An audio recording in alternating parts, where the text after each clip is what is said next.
new era of super smashing is almost upon us. With even more faces to recognize, it can be daunting to pick the brother that's right for you.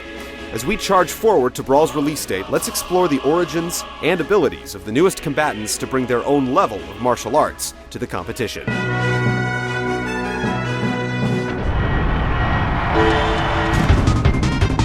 King DDD was introduced in Kirby's Dream Land in 1992 for the Game Boy. Appearing in nearly all of the 15-plus Kirby games in the series, DDD acts as the chief villain in most of them. He inhales and spits out enemies just like Kirby, but is known more for his giant ground-pounding mallet. King DDD enters Brawl in the heavyweight class, alongside Bowser and Donkey Kong. Despite his size, he leaps high into the air similar to Bowser, slamming into the ground when he lands. With his side special attack, he tosses enemies at opponents. As expected, DDD uses his mallet to pound enemies, but this time, it's mechanized, allowing him to charge it up like Donkey Kong's Power Punch. Unlike the ape, though, DDD takes damage if you charge too long. When he collects the Smash Ball, DDD calls for his militia of minions to do his dirty work. Instead of their usual speed, these guys are extra fast and much more lethal. The mysterious Meta Knight first appeared in Kirby's Adventure for the NES in 1993. Although he often fights Kirby throughout the series, he isn't exactly evil, as time and again, he'll assist Kirby on his adventure. He looks a lot like Kirby, except he wears a cape and mask and battles only with a sword. In Link-like fashion, Meta Knight performs a tornado attack, sucking enemies into its vortex.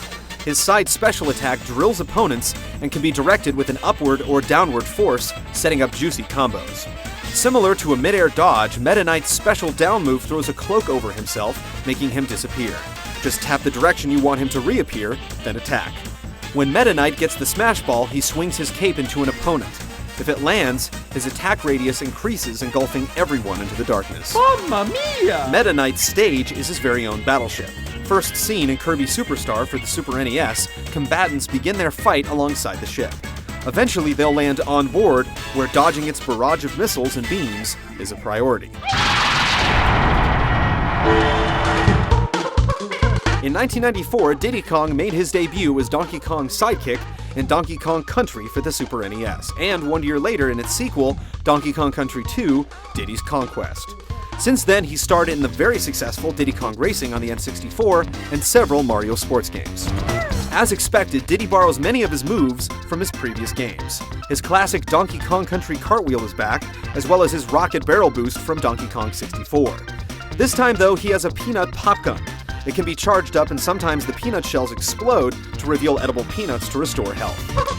If Diddy snatches the Smash Ball, he becomes a dual pop gun-wielding rocketeer, hovering above everyone else firing below.